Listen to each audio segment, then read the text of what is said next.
Assalamualaikum warahmatullahi wabarakatuh. Waalaikumsalam warahmatullahi wabarakatuh. Alhamdulillahirabbil alamin wa bihi nasta'inu ala umuri dunya waddin wassalatu wassalamu ala asyrafil anbiya'i wal mursalin wa ala alihi wa sahbihi ajmain amma ba'du. Pertama-tama, marilah kita panjatkan puji dan syukur kepada Allah Subhanahu wa taala yang masih memberi kita nikmat yang banyak sehingga dengan nikmat-nikmat itu kita masih bisa melaksanakan perintahnya dengan baik. Sholawat serta salam semoga selalu tercurah limpahkan kepada junjungan kita, yakni Nabi Muhammad SAW, yang dengan perjuangan beliau dan para sahabatnya, kita bisa merasakan manisnya iman dan indahnya Islam. Tidak lupa kepada keluarganya, para sahabatnya, dan juga pada para pengikutnya hingga akhir zaman. Amin ya rabbal alamin. Pada kesempatan kali ini, saya akan berbicara mengenai hal-hal yang patut kita perhatikan ketika kita selesai menghadapi bulan suci Ramadan, khususnya pada bulan Syawal ini. Hal yang pertama, kita harus meminta qabulul amal.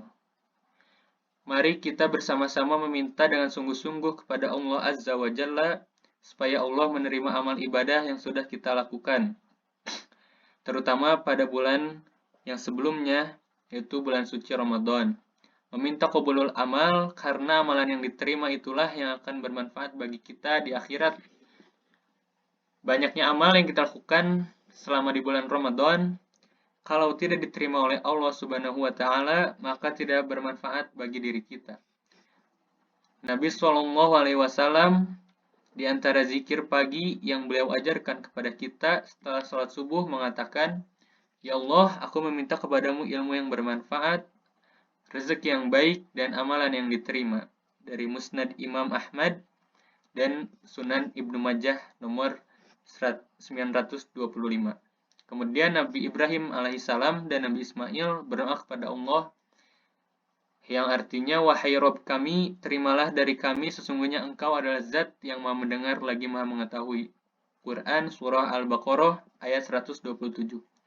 Maka kita meminta kepada Allah, semoga Allah Subhanahu wa taala menerima amal ibadah yang kita lakukan dan menjadikan ibadah-ibadah yang kita lakukan di bulan Ramadan dan juga ibadah yang lain menjadi hasanah, menjadi pahala, menjadi ganjaran bagi kita di hari kiamat. Amin ya rabbal alamin. Kemudian yang kedua adalah memohon ampun kepada Allah Subhanahu wa taala.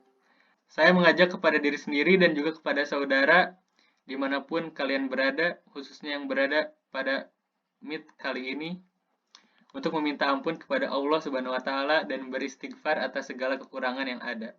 Bagaimanapun kita sudah berusaha melakukan amal solih di bulan Ramadan, berusaha semaksimal mungkin, sebanyak mungkin, seikhlas mungkin, tapi tentunya di sana ada kekurangan. Maka pada kesempatan selanjutnya kita senantiasa beristighfar dan mohon kepada Allah, semoga Allah Subhanahu wa taala mengampuni dan menutupi kekurangan kita dan menerima amal ibadah kita meskipun di dalamnya penuh dengan kekurangan.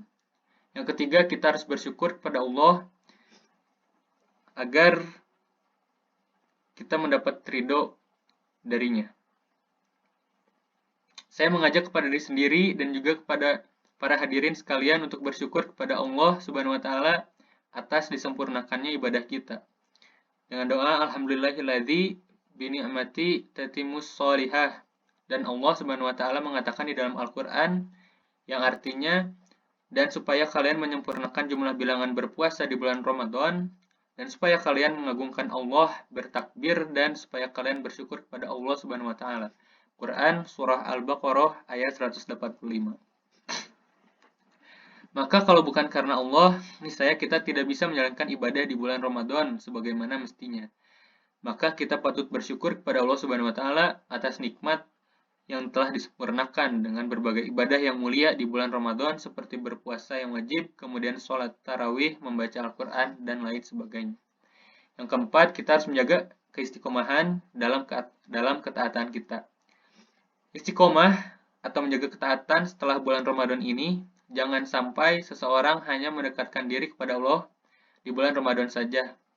Allah Subhanahu wa taala dialah Rob kita di bulan Ramadan maupun di bulan-bulan yang lain.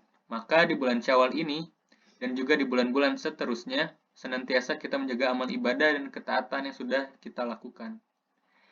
Semoga di sana banyak amal-amal solih, di sana banyak ibadah yang bisa kita lakukan, dan Allah Subhanahu wa Ta'ala mengatakan, sembahlah Tuhanmu sampai datang kepadamu kematian. Quran Surah Al-Hijr ayat 99.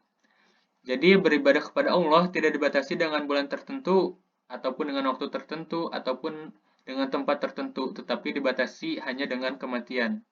Kalau sudah mati, kita sudah tidak bisa melakukan apa-apa lagi kecuali amal jariah yang telah kita lakukan. Tapi selama nyawa ini masih dikandung badan, maka hendaklah kita terus menjaga keistiqomahan kita dan ketaatan kita kepada Allah Azza wa Jalla.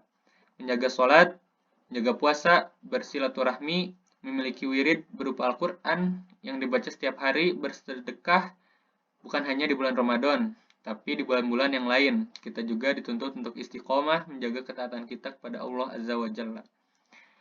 Semoga apa yang saya sampaikan dapat bermanfaat, dan semoga kita senantiasa menjaga keistiqomahan kita pada bulan-bulan yang lain, tidak hanya pada bulan Ramadan saja.